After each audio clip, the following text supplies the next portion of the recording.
So I get to Lake Butler, coming off the Bluebird instead of a van. So that just shows there was a lot of people landing that day.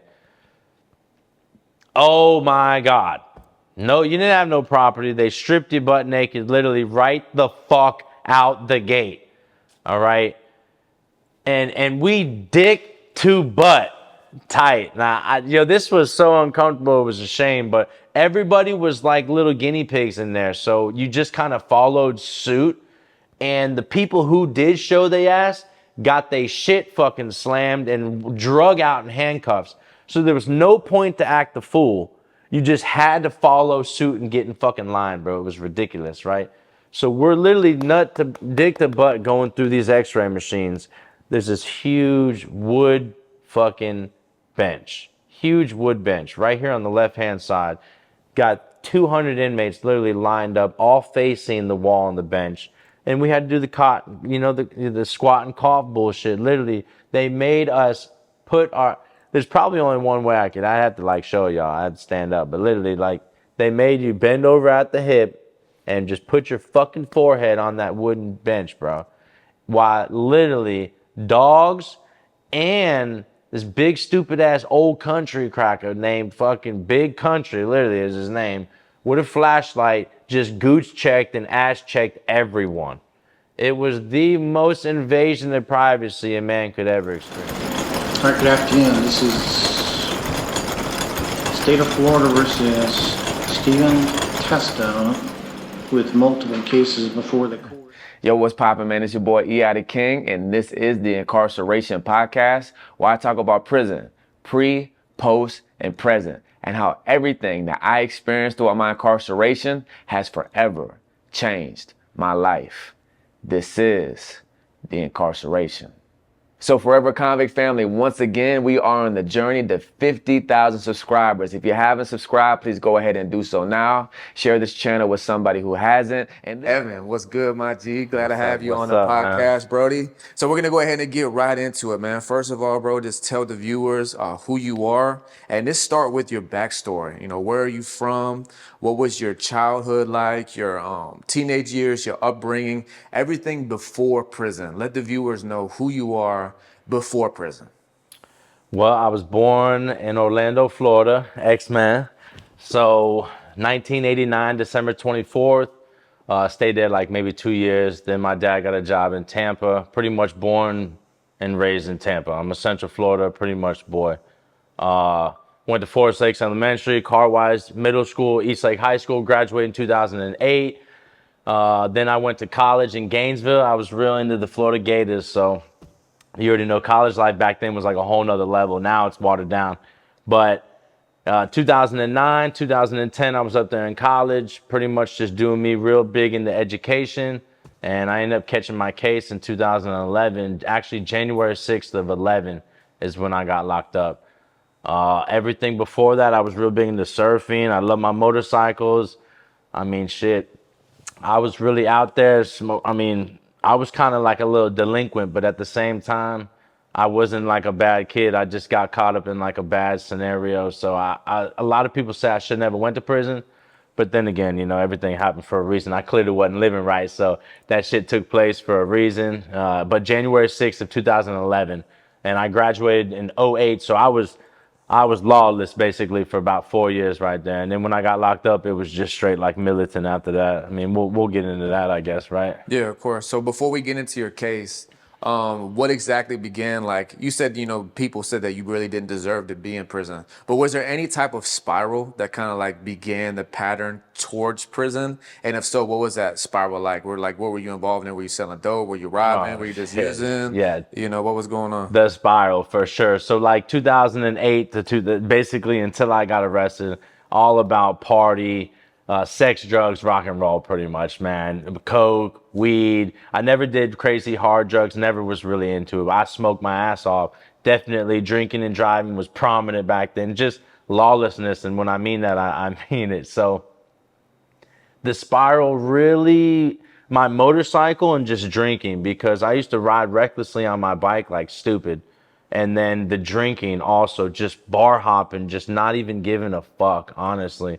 So that spiral kind of led to that life where you were out there, you were at the club every night, you were doing drugs, you was fucking different girls, you had, I never had no consistent girlfriend and that. So it was really just that life. And this was 2011, so this was before realistically all the social media waves, and it was more like in the person, in the flesh. You had more relation. It a whole new wave, man, back then. So I rode it straight to the ground, honestly. And when I got arrested, it was kind of like a knock, knock, knock, wake up call. All right, well, let's get to that, man. Tell us what happened with your case. Break it down, man, play by play. What'd you get arrested for? And if you don't mind sharing with us, like, the details of your case, what exactly happened? Well, I probably won't identify victims, but on the night of January 6, 2011, my homeboy and his girlfriend, I probably won't use names either. My homeboy and his girlfriend pretty much got like tagged by these 5 people that were already looking into me and had like issues with me. There was one dude that was already beefing with me, like had a low key grudge going. So he kind of finessed all his buddies that night to like, yo, we got to get on this dude's buddy to get to him. It's kind of crazy. And the reason I know all this, because I ended up paying this girl to like go like hang out with this guy one night, and she got the whole down low. So 5 dudes pretty much jumped my homeboy and his girlfriend in my parking lot of my apartment complex. In the process of that, my boy got on the phone and called me like, yo, for Derb, you got to come down here and help me, save me, like teary-eyed. You know how you can like hear when someone's crying over the phone? So I'm like, oh shit. I'm with a girl at the time, blase, blase. I get out, boxers up, grab my strap, run downstairs. Immediately when I walk outside, I'm on a 2nd story balcony. I walk outside, I see that it's a shit show outside. He's making a fucking, it's just a shit show. It's loud, she's crying, he's bitching, he's trying to stand up. So I immediately ran downstairs, pulled a gun out, and just like, yo, y'all need to get the fuck up. Chris, get up. Y'all need to go. So the main dude, damn, I want to use his name so bad. Daniel, screw it. All right, main dude Daniel, man. And he basically got on his like Trojan horse shit, got all cocky. Damn, you gonna bring a gun to a fight? Like what the fuck? Gun to a fight? Like I ain't down here to fight. Get the fuck off my homeboy. Kaylin, get up. At this point in time, like, yo, y'all get up, y'all get up. They basically like forced him back down. Everyone was shit-faced drunk. You could immediately smell alcohol all over the place. It was wild. It was ridiculous. Long story short, the dude Daniel tried to like jump and reach out and grab my gun. In that process, I kind of kicked back, hit him once. He hit the ground, knocked out. It was an ant show after that. The other 4 dudes scattered like 90 going north. It happened so fast it didn't even make sense. I picked my boy Chris up. I picked Kaylin up. We walk up the stairs, go in my apartment, over with. Boom, we go to sleep. Next morning at like 9 o'clock in the morning, boom, door comes off the fucking hinges. Gainesville Police Department, SWAT, all type of shit. So when the dude woke up, I guess he called his homeboy that already had a grudge on me, and Mr. Grudgy snitched on me, and I got aggravated battery with a firearm and 4 counts of ag assault with I got 1 count ag battery with a firearm and then 4 counts ag assault with a firearm. So they pretty much like double jeopardy me by each incident, each person. It was crazy. Florida fucked up justice system, man. So were the accusations that like you pistol whipped him with the gun, or just for the fact that you when you said you hit him, did they say you hit him with the like pistol, like you pistol whipped him? Or oh yeah, I admitted that in court too. Okay. What's crazy is in the police report they said I came out of the woods and pistol whipped their car. And then I came out of the woods again and pistol whipped him in the face out of nowhere. It was absolutely ludicrous. It was crazy. So I went to trial. I got a lawyer. I did the absolute whole 9. And I told him, listen, I pistol whipped dude. But it was also 5 versus 1. And I pistol whipped him because he tried to reach for my gun.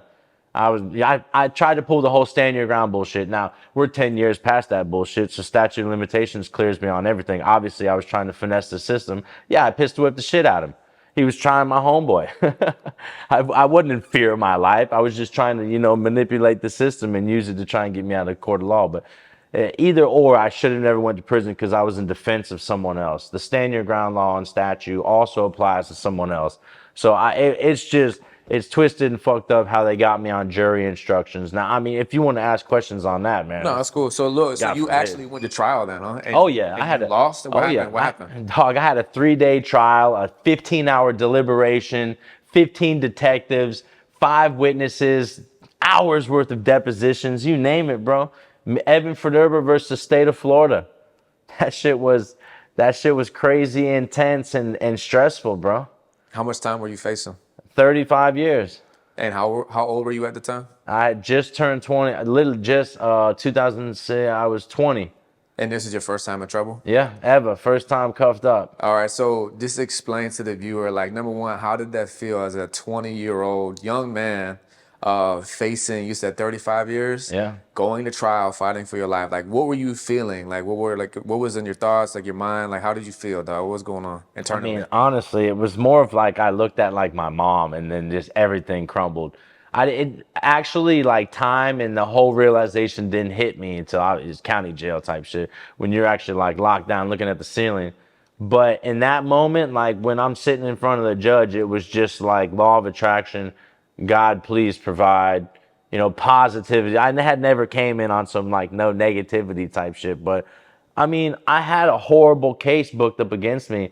The prosecuting attorney had everyone subpoenaed to show up. Everyone was lying. It was the biggest shit show ever. And there's no reason I should be here facing 35 years. So it was quite overwhelming, for sure. And how did you lose trial? So I lost trial essentially because of a jury instruction. So the prosecutorial department, or the attorney or the DA, whoever really is in charge of that, they have discretion over what or what not the jury can and can't ask. They're called jury instructions, basically, and how they should go about judging a case. So in there, they deliberately put that an individual cannot use a stand your ground statute if he does not admit to pointing the firearm. So clearly, I'm not about to, in open court, it's strategy. I'm not about to, in open court, admit that I pointed a firearm, which is another 3 years tagged on times 5 people. That's another 15 years I'm admitting to in open court. Absolutely not. So I wrote out, and it was the best case scenario for the worst case scenario. I ended up losing, but I also didn't admit, and have more charges pending. It was a shit show, because technically I lost because I didn't admit to pointing a gun. How much time were you sentenced to? So I ended up, it was a 13-year sentence on split. I got 10 years minimum mandatory for the aggravated battery. And then I had 4 counts of ag assault that all ran concurrent on a 3-year minimum mandatory, which that all got screwed up too in sentencing as well. I ended up coming out on a appeal bond with an ankle monitor that none of that shit got time served. I ended up getting a 10-year sentence. I did 11 years, 6 months. So it like the department, and you know how game time is, right? Mm-hmm. So I got 10 years minimum mandatory, and then I had 3 years pretty much running wild, and I got no fucking game time for. And then I did 15 months on an ankle monitor that didn't even count. $65,000 worth of like a court cost to get me out on this appeal bond. Oh my God. So you were fighting your case on the street, bonding out on the Okay, so I did time in county jail. Boom. Then when I got my bond, I got out. Maybe 5 months.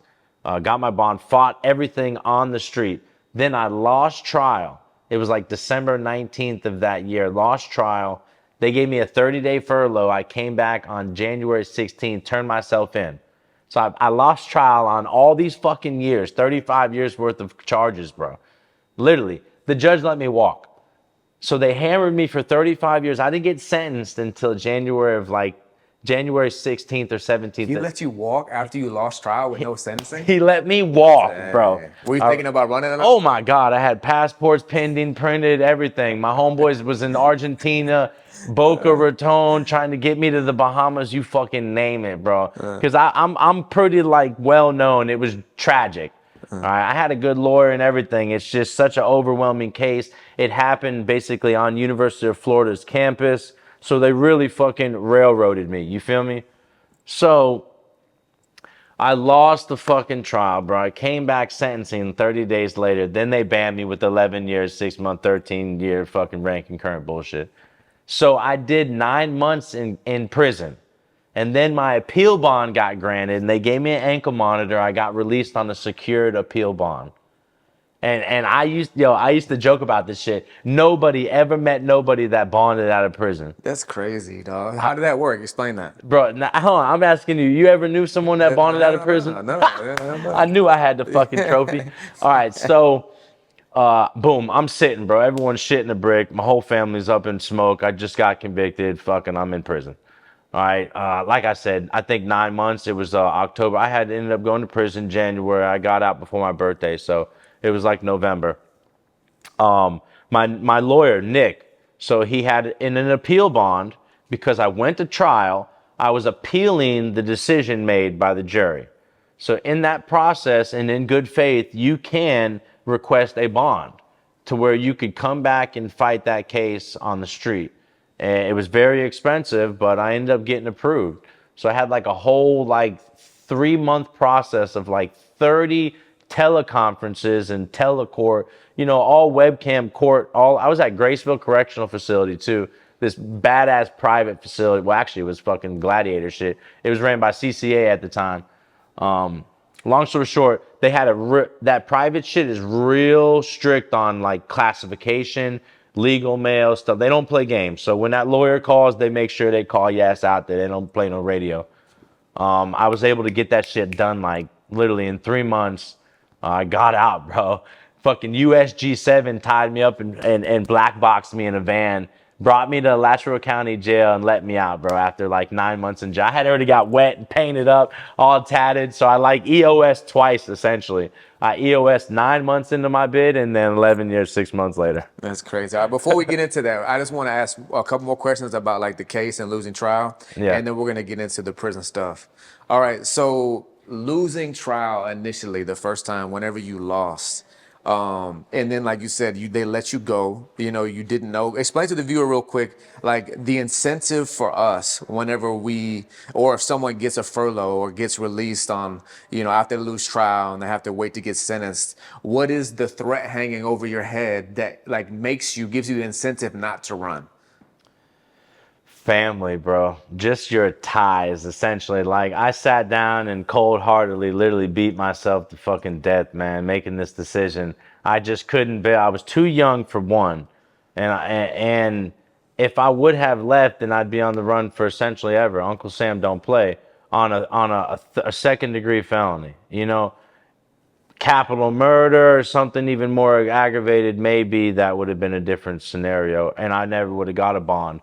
But it's just my family, bro. My mom, just every time I see my mom, she started crying. It was overwhelmingly stressful, bro. It was just like the fact I still look like this and I came out upside, not upside down is by God's grace, but overwhelmingly stressful, bro.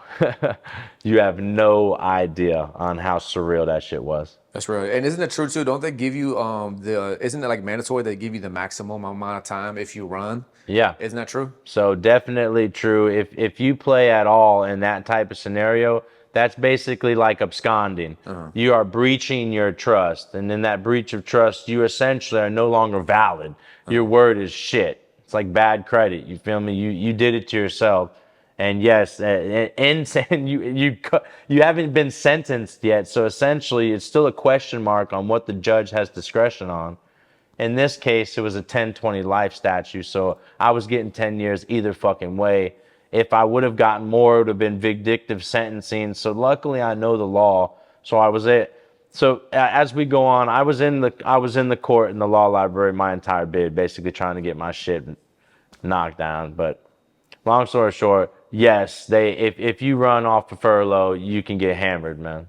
And then lastly, before we get into the prison stuff, just to clarify, because you only mentioned it once. So this case happened at the University of Florida campus. Yeah. On the college campus. So this was all over the news, huh? Yeah, so I was all over the alligator, everything, man. I have my own little freaking news snippet, everything. Now, some people say it was on campus, some people say it wasn't. University Avenue, you have the fucking campus, and then you have like where all the apartments are. I lived in the fucking apartments right there off like 3rd Avenue. If you're from Gainesville and you know the facility, I literally lived right behind Gator City. So if that's not on campus, in which case that's all the fucking judge and prosecuting attorney kept fucking screaming, in which case I'm saying, no, the fuck it's not on campus. But 14 million times in my deposition, they mentioned it. So something that really didn't need to be stated, it just stuck with me. So now it's just over with. I rep it. Shit happened on campus. Yeah. Literally, I could have threw a tennis ball and hit O'Connell Center. Literally. All right, so being 20 years old, bro, young man, just getting hit with over a decade in prison. How did that feel whenever you went back to be sentenced and then like, you know, they finally gave you your sentencing and then I'm assuming right there in that moment they cuffed you up and you went to the county jail and you're waiting to go to prison, right? How were you feeling emotionally at 20 years old just being sentenced to over a decade? It's crazy because like during the whole appeal and 30-day furlough, my best friend Vito like did time. He went to Lancaster. So this whole time we're in LA Fitness, like juicing up in the fucking gym. He's literally giving me and running me game on basically how to survive in the joint. So let's just say after I started de-dressing out, right? So boom, I see both the bailiffs coming with the handcuffs. I immediately start taking my wallet and shit out, giving everything to my dad right behind me. Whole fucking courtroom broke out, bro. I forgot to tell you, 3 days worth of trial, I had like 50, 60 people in the courtroom every single day. All these ex-girlfriends I had, all my homeboys, my mom, my sisters, dad, stepdad, everybody was livid. And like nobody on the fucking right. Not one person. So when they took me away, it was a fucking mosh pit, bro. My homeboy Micah literally damn near chased my lawyer out the courtroom. I swear it was a fucking shit show. About to shut the whole courthouse down in Gainesville. So, and I'll tell you, shit you not, literally, the second I lost visual of them, you go right to the little holding cell, little pod right there. Straight concrete too. Nothing friendly about that motherfucking cell for y'all who's listening right now. Straight slab. In that courthouse. Yeah, I got literally popped my t-shirt and started doing push-ups. Swear, because that's what my boy Vito told me to do right when I hit the cell. So I just start cranking out push-ups. And it was literally a driving force for me in my mental health throughout my incarceration. So that was like my first 30 minutes in the courthouse in that little fucking slab cell. That's real, bro. And, Go ahead, what you gonna say? nah, and just the whole time thinking about all my family having a shit show out there in the courthouse. All right, so go ahead and walk the viewers through, before we get to prison, how was your first day in the county jail? And just give us a brief like stint of the overview of your time in the county, waiting to go to prison, and then kind of like walk the viewers through of like how that is in the county, and then like waiting to go to prison, and then like the van ride to prison. Out the gate, for some reason, before you even hear it, you just like already heard about it. White boy put down all that bullshit. And that wasn't the case at all, essentially. But when I got in there, there was so much watered down bullshit about prison. And because I was already sentenced, I didn't even go to that little bullshit ass holding facility that normal people go to. I went straight to I block and 2-man cell. I was already HO4 housing. So I went with people who were already back on their appeal, already sentenced, literally aggravated, convicted, Capital One, but like bad people, essentially, which not bad people, but the stereotype around that. So that's where I went. I only did 15 days in county before Lake Butler came and grabbed me. So my 15-day experience and after my sentencing was really watered down. Everyone told me I probably spent now I got scammed a little bit on a couple occasions because I'm real big into like planning, and everyone told me I need to buy a whole bunch of stamped envelopes. That's money when you get up the road. I'm sure you remember that shit. You can't take no canteen, can't take no hygiene, can't take shit with you to Lake Butler. So everyone's telling me you got to book up on books of stamps and stamped envelopes. Man, I touched down Lake Butler with 400 books of stamps, 200 fucking stamped envelopes. Man, ain't none of that shit was fucking peon money when I got there. I was giving up 15 stamped envelopes for one suit, man. And when you break the mathematics down, stamped envelopes $1, bro. This shit didn't even make sense, man. Damn, what was like the big thing about county jail in comparison to county jail sucks because there's no radio, no privileges. So everyone was pretty much like, yo, you're gonna be so happy when you get to prison. So they like hyped me up like, yo, you need to get to prison already. Get the fuck out of county, get to prison. Like literally, everyone's waiting to get to prison. To the contrary, and I know it sounds crazy, but that's literally how it play out.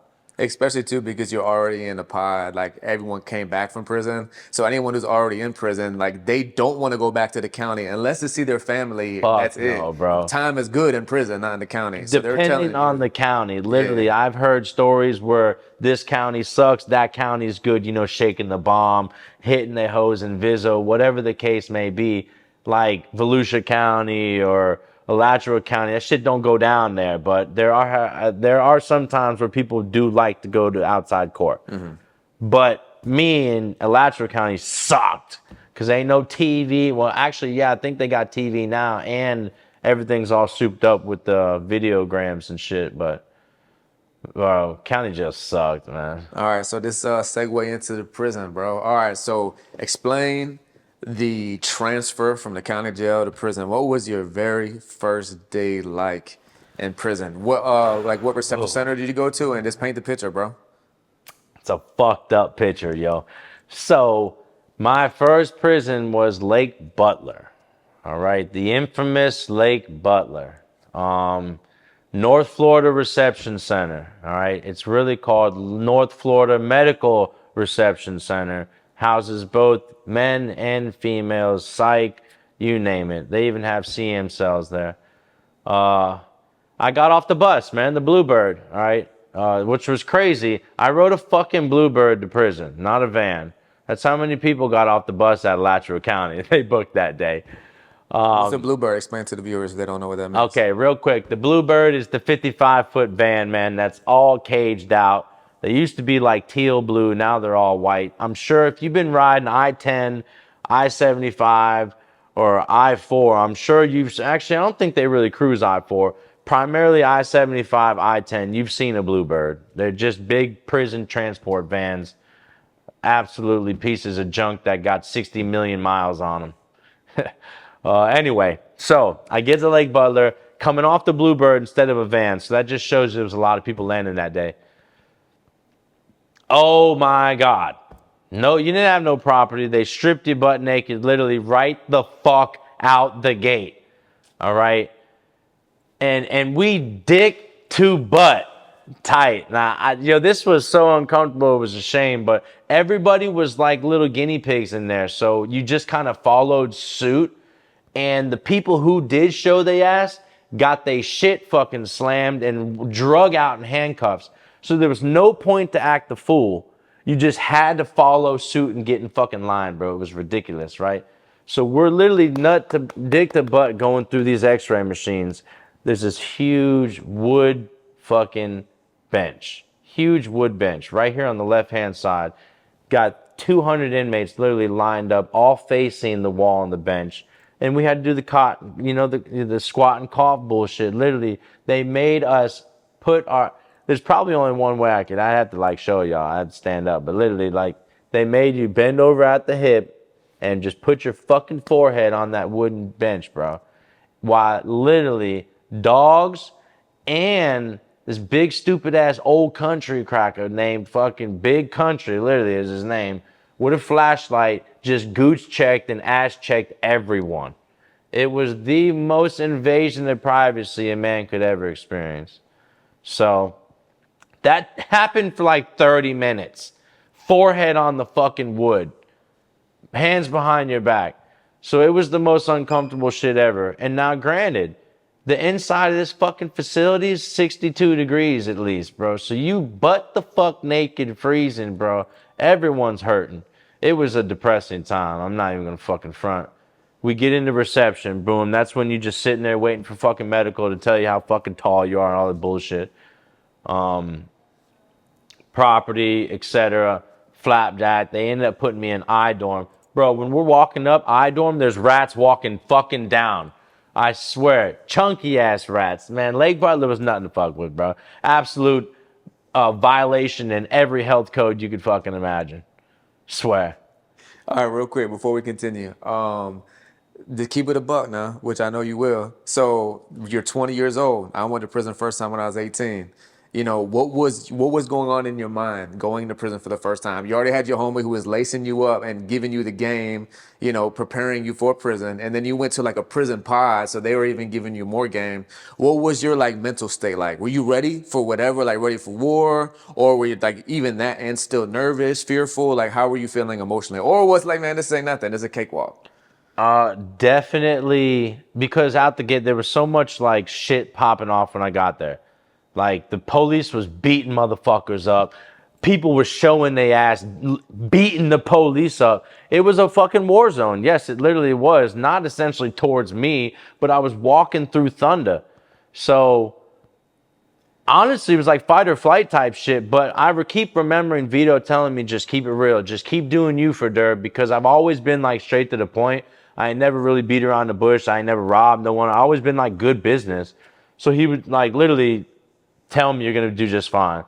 So granted, I walked the pound with that like my chest out, don't fuck with me attitude, but still friendly, if that makes sense. So I ended up linking up with this fucking Chico named Miguel, bro, and we was fucking bro. Ended up riding with the Latinos my entire bid, all because me and Miguel got down like fucking dirty quick. We was doing push-ups, hanging out. It's crazy. We rode too. We ended up landing in I-Dorm together, went to Wild Wild West Unit, which is another annex facility of Lake Butler. Stayed there for like, same dorm too. I was over there in A-Dorm, the permanent dorm with Miguel. We go all the way to motherfucking Graceville together. He ended up going psych though, right when we got to Graceville, because he'd been doing time. Motherfucker, it's not his first rodeo. He was just going back through Lake Butler, so. But the second he got to Graceville, he was like, man, fuck this spot. I got to go. And listen, if you've done any time, I'm talking about a county jail, state penitentiary, federal, or even drug programs, whatever. If you want to share your story on this channel, go ahead and email me at eithekingbooking. Go ahead and put your stories in the comments below. If there's anything that I talked about slightly, you want me to go more in depth on, or anything I haven't talked about at all, and it's a good idea, drop it in the comments. Let me know. And also remember, I am a rapper. My artist name is E.I. the King. You can find my music on all platforms. I also have another channel, YouTube channel, my official artist channel, E.I. the King. And I also have another podcast. It's called Let Me Talk Bro, where I talk more so about my life, music, ministry, and all these things. Also, I have a Patreon with exclusive content. Everything is in the description below. So listen, man, till the next time, it's your boy, E.I. the King.